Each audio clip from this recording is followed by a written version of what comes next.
ko'pchilikni beradigan savoli, raddomdan o'g'limni yoki qizimni olib chiqmoqchiman.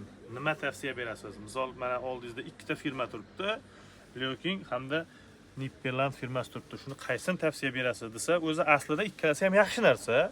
100% paxta, sintetika aralashmagan. Lekin biz aytdikki, sotganimizdan keyin shuni konsultatsiyasini berib o'tishimiz kerak. Xo'p, birinchi mana Nipperlandni ko'rib chiqamiz. Leoking bilan Nipperlandni hozir ikkalasining farqini ko'ramiz. O'zingizlar uchun ham mana foydali bo'ladi. Misol tariqasida olaman desanglar, boshqa joydan bo'lsa ham shu farqlar o'zingizlar obrasida qaranglar. Xo'p, mana birinchi model Nipperland bo'ladi.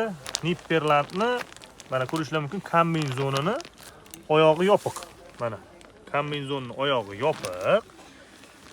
Lekin ichidan kiydiradigan bodichasi tursichali bo'ladi. Mana ko'rishlar mumkin. Ichidan kiydiradigan tursichali kombinezoni oyog'i yopiq bo'ladi. Endi Leokingda teskarisi. Leokingda boshqacha bo'ladi. İçidan kiydiradigan narsasi mana bu bodisi splashni uzun bo'ladi va oyog'i yopiq bo'ladi. Buni oyog'i yopiq, ustini vyazinnisini oyog'i ochiq bo'ladi. Farqi o'shanda, boshqa joyda farqi yo'q. Qaranglar, yana aytaman.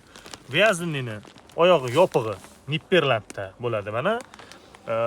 Leokingniki bo'lsa, ustuniki mana ustuni kombinezonini oyog'i ochiq, ichidan oyog'i yopiq chiqib turadi. Farqi shunda. Bittasi tursichali, bittasi uzun bodichali bo'ladi. Video sizlarga manfaatli bo'lgan bo'lsa, bemalol like'larni bosib qizartirib qo'yinglar.